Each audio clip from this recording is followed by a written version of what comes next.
एक व्यक्ति होता है जो कि प्राइवेट निजी स्कूल खोला हुआ था, जहां पे फ्री में बच्चों को पढ़ाया करता था। उसकी पत्नी अपने दो बच्चों को लेकर शहर में रहा करती थी और वहां पर बच्चे पढ़ते थे। उसकी जिंदगी में सब कुछ सही तरीके से चल रहा था, लेकिन एक दिन उस व्यक्ति के साथ जो होता है, आप सुनेंगे तो वाकई में सोचने के लिए मजबूर हो जाएंगे। आखिर हुआ क्या था, पूरी कहानी इस वीडियो में बात करूंगा, बस लास्ट तक बने रहो और देखते रहो। नमस्कार दोस्तों, मैं विजय शंकर पाल। इस वीडियो को लाइक करना, चैनल को सब्सक्राइब करना। रोजाना शाम को 7 बजे हमारी एक नई वीडियो आती है, तो चैनल को सब्सक्राइब करके बेल आइकन को जरूर दबा लीजिएगा। बाकी आप लोग कहां से हमारी वीडियो देखते हैं कमेंट जरूर कीजिएगा, नेक्स्ट वीडियो में आप सभी का नाम जरूर लूंगा। चलिए स्टार्ट करता हूं। आज की जो सच्ची घटना सुनाने जा रहा हूं यह है, उत्तर प्रदेश में एक जिला लगता है प्रयागराज, और इसी जिले के अंतर्गत एक थाना है कोरांव, और कोरांव थाने के अंतर्गत एक गांव लगता है कपूरी बढ़ैया गांव। इसी गांव के एक महिला जिसका नाम सीमा होता है, एक दिन 29 नवंबर 2024 को सुबह तड़के 3:30 बजे गांव के प्रधान के पास सीमा फोन करती है और बोलती है, मेरे जो पति हैं वो इस दुनिया को छोड़कर चले गए। मैं सो रही थी, जैसे ही मेरी नींद खुली मैंने जो कुछ देखा मेरे को देखा नहीं जा रहा है, कुछ कीजिए। गांव का प्रधान जैसे ही ये बात सुनता है, अब वो फौरन भागा हुआ उसके घर पर पहुंचता है, उस महिला के घर पर, और पुलिस को फोन कर देता है। मौके पर पुलिस आ जाती है। देखते ही देखते पुलिस दल इकट्ठा होती है। एसीपी रवि कुमार गुप्ता होते हैं, अपने टीम के साथ वहां पर पहुंच जाते हैं, और जब घर के अंदर जाते हैं और घर का नजारा देख करके उन सभी के पैरों तले जमीन खिसक जाती है। जब अंदर जाते हैं तो देखते हैं कि एक व्यक्ति है जिसका गर्दन कटा हुआ है, और उसको थोड़ा इधर उधर पलटा कर देखते हैं तो उसका जो प्राइवेट पार्ट है उसे पूरी तरह से कुचल दिया गया है। आखिरकार ऐसा मंजर देख करके सभी के पैरों तले जमीन खिसक जाती है। अब पुलिस जांच पड़ताल में लग जाती है कि आखिर इस व्यक्ति के साथ ऐसा किसने किया और क्यों किया। दरअसल इस पूरी कहानी की शुरुआत होती है उत्तर प्रदेश में जिला प्रयागराज, और यहीं पर थाना कोरांव कपूरी बढ़ैया एक गांव लगता है। यहीं पर राम सूरत कुशवाहा, जिनकी पत्नी सुखवंती देवी होती हैं। राम सूरत के 2 बेटे होते हैं, बड़ा बेटा राम उजागिर कुशवाहा और छोटा बेटा लालजी कुशवाहा। अब जो बड़ा बेटा है राम उजागिर कुशवाहा, उसकी शादी एक पास के गांव में सीमा कुशवाहा नाम की एक लड़की है उसके साथ होता है। सीमा कुशवाहा जो है टैलेंटेड लड़की थी, पढ़ी लिखी होशियार थी, और जो राम उजागिर थे ये भी पढ़े लिखे थे। इधर जब टाइम बीतता है तो राम उजागिर कुशवाहा के जो पिता हैं राम सूरत कुशवाहा इस दुनिया को छोड़कर चले जाते हैं। राम उजागिर अपने पत्नी के साथ अलग रहने लगता है। थोड़ा टाइम बीतता है, राम उजागिर और सीमा कुशवाहा के बीच में एक बेटी पैदा होती है जिसका नाम प्रियांशी रखा जाता है। थोड़ा और टाइम बीतता है, एक और बेटा होता है जिसका नाम सत्यम रखा जाता है। अब राम उजागिर और सीमा की जिंदगी अच्छे से कट रही थी। अब किसानी करते थे राम उजागिर, और साथ में एक चक्की चलाया करते थे। उससे जो भी पैसे पाते थे अपने बच्चों को पढ़ाया करते थे, अपनी पत्नी के भी पढ़ाई में ध्यान देते थे, सीमा भी पढ़ाई करती थी। समय बीतता है, आखिरकार सीमा आंगनबाड़ी में कार्यरत हो जाती है। अब सीमा भी पैसे कमाने लगी थी, इधर जो राम उजागिर हैं ये भी पैसे कमा रहे थे, चक्की चलाते और किसानी किया करते थे। समय बीतता है और फिर कोरांव जो तहसील है वहीं पर ये लोग जमीन खरीदते हैं और घर बनवाते हैं। अब जो राम उजागिर हैं अपने पत्नी को बोलते हैं कि मेरे 2 बच्चे हैं, एक बेटी और एक बेटा, दोनों को पढ़ाओ और कोरांव में ही रहो। अब जो सीमा है ये कोरांव में अपने रूम पर रहना शुरू कर देती है, जहां पर घर बना था, अपने 2 बच्चों के साथ रहती। राम उजागिर घर पर रहते थे।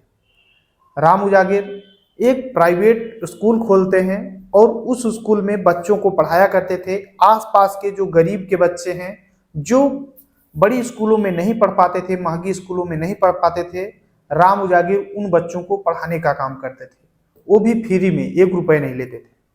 सुबह शाम चक्की चलाने का काम करते थे और दिन में बच्चों को पढ़ाया करते थे। और फिर कभी कभी कोरांव जो अपने रूम होता है वहाँ पर भी जाते हैं, अपने बच्चों का ध्यान देते हैं, बच्चों को देखते हैं और अपने पत्नी से मिलने के बाद घर चले आते थे। उनकी ज़िंदगी में सब कुछ अच्छे से चल रहा था। बच्चे भी, 2 बच्चे हैं, बेटी प्रियांशी जिसकी उम्र 17 साल, बेटा सत्यम जो कि 7वीं में पढ़ता है और प्रियांशी कक्षा 10वीं में। कोरांव में एक विद्यालय है, गोपाल विद्यालय इंटर कॉलेज, वहीं पर पढ़ते हैं बच्चे। इधर सीमा जो है वो रूम पर रहती है, साथ में आंगनबाड़ी का काम करती है, उससे भी जो पैसे आते हैं अपना खर्च चलाती है। इधर राम उजागिर भी चक्की चलाते और किसानी करते और फिर बच्चों को फ्री में पढ़ाया करते थे। जिंदगी में सब कुछ सही तरीके से चल रहा था।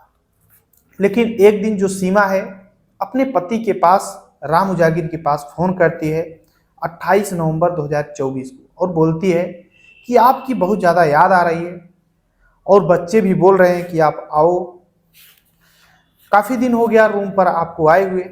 तो राम उजागिर बोलते हैं कि ठीक है, आ जाऊंगा। अब राम उजागिर फौरन तैयार होते हैं, दिन में अपना काम करते हैं, शाम को चक्की चलाने के बाद रात को 9 बजे सीधा कोरांव अपने रूम पर आते हैं। कोरांव में चमनगंज मोहल्ला पड़ता है, यहीं पर इनका रूम होता है। अब रूम पर आते हैं, बच्चों से मिलते हैं, अपने एक बेटी और एक बेटा से, और उनसे पूछते हैं कि तुम लोग क्या पढ़ते हो, क्या नहीं पढ़ते हो। बच्चे भी बताते हैं कि पापा बहुत अच्छे से पढ़ रहा हूँ। और फिर बोलते हैं कि बच्चों तुम ही हमारे सहारा हो, तुम लोग पढ़ना लिखना बहुत आगे जाना, मेरी मनोकामना है कि तुम लोग आगे चल करके अच्छी नौकरी करो, अच्छे से सेटल हो जाओ। जो बेटा है सत्यम, वो बोलता है कि पापा मैं बहुत ज़्यादा मेहनत करूँगा और एक दिन पढ़ लिख करके बड़ा ऑफिसर बनूंगा।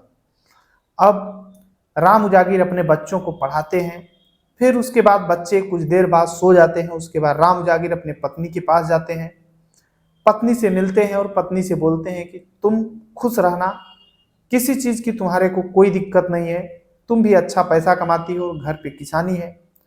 अब सीमा बोलती है कि आप इस कदर कैसी बातें कर रहे हो, आप हो तभी तो मैं हूँ, आपके सिवा तो मैं अधूरी हूँ। इस तरीके की बातें दोनों के बीच होती रहती है, सीमा और राम उजागिर के बीच में।